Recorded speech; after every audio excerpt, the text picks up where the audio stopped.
Hey everybody, welcome back to Jersey Boys Outdoors. This is our July 24th fishing report for the Jersey Shore.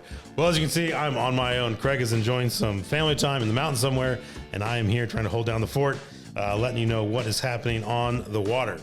This is our last week for our July fluke contest. I believe by next Thursday it'll be done. There might be one more day. I'm not sure. Either way, we're close to the end of our July fluke contest. So if you want to get entered for that, make sure you're sending us your report with your fluke next to the tape measure, whatever you're measuring it with, to be entered to our report. Right now, Justin Elliott is in the lead with a 24 5/8" fluke. We'll see if that holds up through this report. But with that, I'll dive into what's going on the water. First, I was able to get on the water with my family. We were fishing over near 126. We drifted by that. And my son Danny was able to pull in this 17.5" fluke. That was the only fluke for the day. It was a beautiful day on the water. We had a lot of fun. But that was the only fluke. A little tough getting the drift right. And we had a bunch of kids who would have rather beached the boat and gotten in the water. So we ended up doing that for a little bit. But it was a beautiful day on the water. We had a lot of fun. And I'm just glad Danny was able to catch that one fish. It's fun to see them pull those things in and just love the sport of fishing.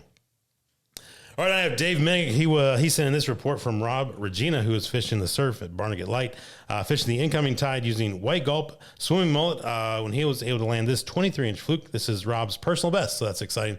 Always fun to land a personal best. Then I have John Gile, who's out with his dad, John Sr. They were fishing near the fish factory using gulp and bucktail. And on the same drift, they both landed fluke that were just under 23 inches. So that's pretty cool. Then I have Rob Watana Whiskey. That was close. He was fishing the surf near LBI, fishing the surf off LBI with Pearl White 6" jerk shad when he was able to pull in this really nice 25.5" 6.3 pound fluke.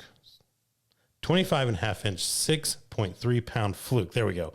That's out. And with this, this puts Rob in the lead for our largest fluke contest, knocking Justin off by, I think, 7/8 inch. So congratulations, Rob. You are currently in the lead. We'll see if that stays to the rest of the report. But that's a great fluke. Awesome to pull in. That's awesome. And I have Carl Chin. He was out with James and Adrian in the Great Bay, and they're also in the Little Egg Inlet.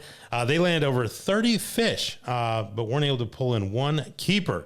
They're using all colors of gulp with squid strips and spearing. Then I have Madeline, who was out with her family fishing the Great Bay Inlet on the incoming tide, who caught this nice 22.5" fluke using pink shine gulp. This was her first time ever fluke fishing, and it was her first ever fluke. Not a bad way to start a career in fluke fishing. Hopefully she's able to keep that luck up. She also outfished her dad, her brother, and her pop-up. None of them were able to pull in keepers. She got the only keeper of the day. So congratulations. That is a lot of fun. Then I have John Mee. He was able to get out in the Great Bay twice this week. Both times he limited out, with his largest being 23.5 inches. John said this is the best flounder fishing he can remember in a long time. He also mentioned that gulp seemed to be the preferred bait right now. And finally, I have David Gordano, who was fishing the inlet in the Great Bay using a 6" pink gulp grub when he hauled in this 29" 8.1 pound doormat. That is a massive fish. That's awesome. So he was able to land this monster. Unfortunately, he did not get a picture next to a tape measure. So this does not qualify for our July fluke contest. But either way, that is a absolute monster fish. Awesome to be able to pull that thing in, but unfortunately won't take the lead from Rob. So Rob, you're still holding in there unless Dave can go out and catch another one. That'd be pretty cool in the next week, but we'll see what happens. Dave, we'll see if you can hang on to that lead. Guys, thank you for sending all your reports. We look forward to hearing about this every week and be able to share this with you guys. If you get on the water, make sure you send us what you catch and get out there and try to knock off Rob for the lead in our fluke contest. All right, good luck, guys.